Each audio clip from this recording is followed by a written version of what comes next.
Buen día con todos. Quien habla es Pamela Chávez Coloma, médico residente de pediatría del Instituto Nacional de Salud del Niño. El tema de hoy a revisar es displasia broncopulmonar. Esta va a ser una enfermedad pulmonar crónica de la etapa neonatal. Se va a encontrar dentro de las secuelas más comunes y graves de lo que va a ser un parto prematuro, y médicamente se define como el uso continuo de oxígeno a los 28 días de edad y del uso de oxígeno a las 36 semanas de edad postmenstrual. Cuando hablemos de la frecuencia, vamos a tener que esta enfermedad va a ser más frecuente a medida que disminuye la edad gestacional y el peso al nacer. Es decir, que los bebés con un peso, por ejemplo, menor de 1.250 gramos, que se consideran los recién nacidos con muy bajo peso al nacer, van a representar el 97% del total de los casos de neonatos con displasia broncopulmonar. Y este porcentaje va a ser aún mayor cuando hablemos de los recién nacidos extremadamente prematuros, es decir, con una edad gestacional de 9 a 28 semanas. Entonces vamos a tener que para que un recién nacido presente esta enfermedad, van a haber múltiples factores de riesgo que se van a tener que presentar. Los principales, como ya lo había mencionado hace un momento, va a ser la prematuridad y el bajo peso al nacer. Pero hay varios factores que se presentan en la etapa prenatal, que es en la etapa en la que el bebé aún está dentro del vientre de la madre, en la etapa temprana, que se considera la primera semana de vida, y una etapa intermedia que va alrededor de la segunda a tercera semana. Entonces, en la etapa prenatal, el factor de riesgo más importante sigue siendo considerado la inmadurez, la prematuridad con respecto a los bebés que pueden nacer en este periodo. La exposición a coriamnionitis, que va a ser una infección perinatal que va a afectar tanto a la mamá como al bebé. En el caso de los esteroides, es al contrario, van a tener más riesgo los bebés que no han recibido esteroides. También así los bebés que tienen diagnóstico al nacimiento de restricción de crecimiento intrauterino, y también en el caso de los embarazos que han sido expuestos a tabaquismo.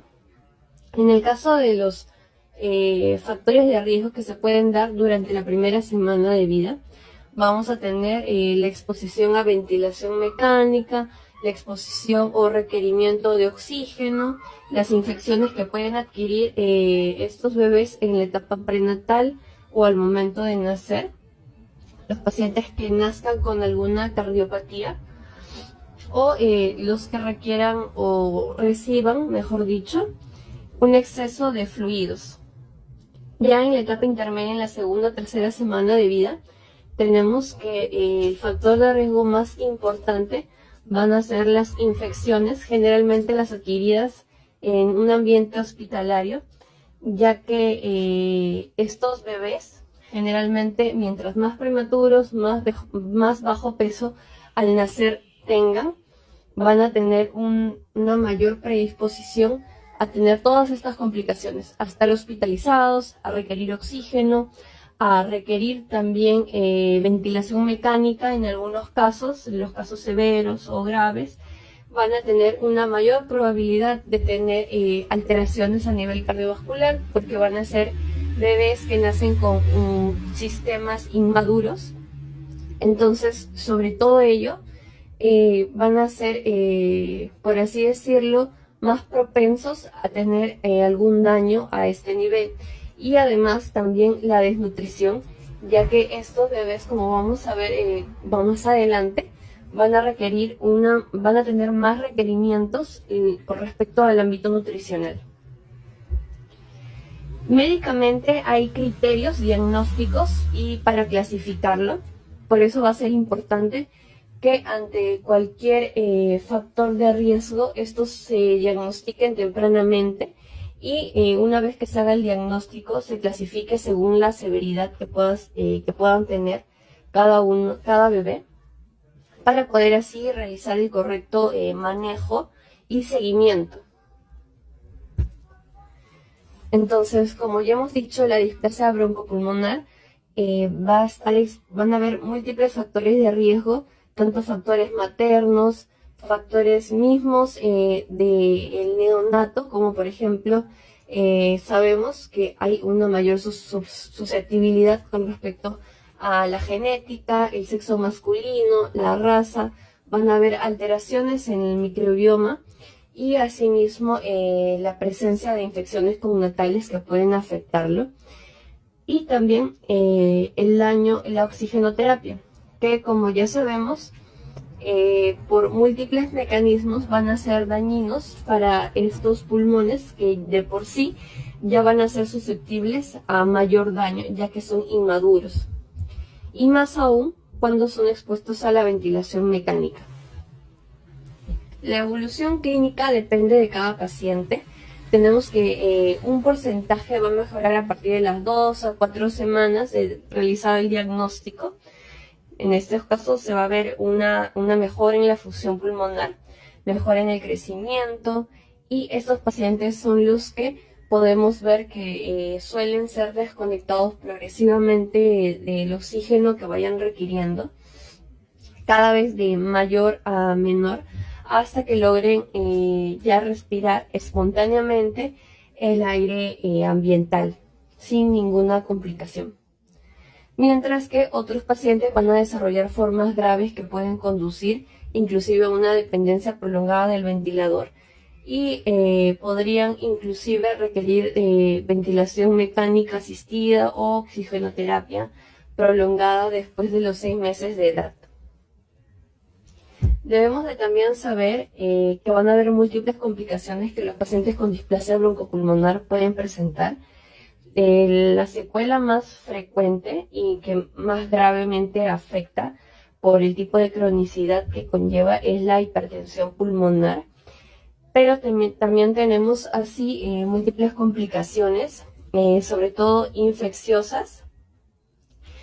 Vamos a tener trastornos a nivel del medio interno.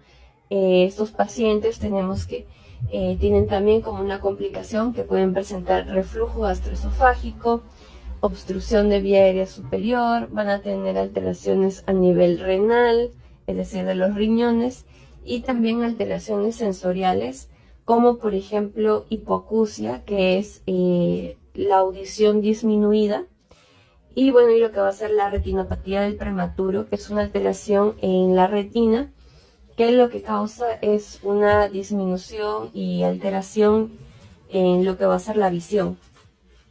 Van a haber también daños neurológicos que van a afectar el neurodesarrollo, y bueno, y también otras alteraciones socioeconómicas y en otros ámbitos. Entonces, vamos a tener que estos pacientes van a requerir un manejo multidisciplinario. Entonces, ¿qué es lo que se quiere con estos pacientes? Lo que se va a requerir con estos pacientes es mejorar el desarrollo y la reparación pulmonar. Esto se logra con una adecuada nutrición.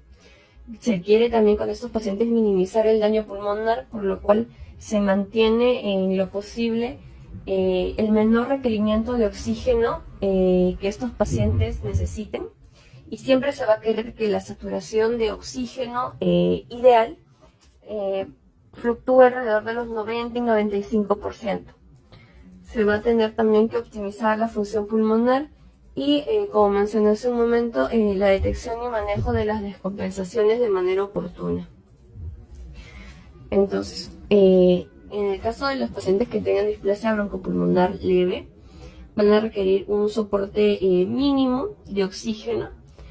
Estos tienen que recibir una nutrición adecuada, teniendo en cuenta que van a necesitar una restricción de líquidos. Esto depende de los casos. Puede ir de 140 a 150 mililitros por kilo, como en casos severos 110 y 120 mililitros por kilo. Las necesidades de energía también van a estar aumentadas, y estos pacientes van a requerir un monitoreo nutricional y de crecimiento constante. Los pacientes que sean que tengan displasia broncopulmonar moderada, ya la clase 2 o clase 3, estos pacientes en general son los que van a requerir ya oxígeno de manera permanente. La mayoría de ellos suele estar, en el caso, por ejemplo, de la clase 3, hospitalizados. Van a ser, porque van a ser los pacientes que necesitan ventilación mecánica o un alto requerimiento de oxígeno. Entonces, estos pacientes generalmente son manejados en el ámbito hospitalario. Entonces, a manera de conclusión, debemos evitar el uso del término genérico de enfermedad pulmonar crónica y referirnos a la displasia broncopulmonar como tal para definir esta entidad. Debemos mantener la definición de consenso para un adecuado diagnóstico. Debemos tener en cuenta también los factores de riesgo para un diagnóstico y manejo oportuno de estas complicaciones que pueden aparecer. Sobre todo hacer un hincapié en esto, ya que en la mayoría de casos van a ser los familiares los que van a estar presentes y son ellos quienes deben identificar de manera oportuna y temprana los signos de alarma para que estos pacientes puedan recibir un adecuado tratamiento. Debemos tener en cuenta también que el requerimiento de manejo va a ser multidisciplinario en pacientes con displasia broncopulmonar. Y bueno, eso sería todo. Gracias.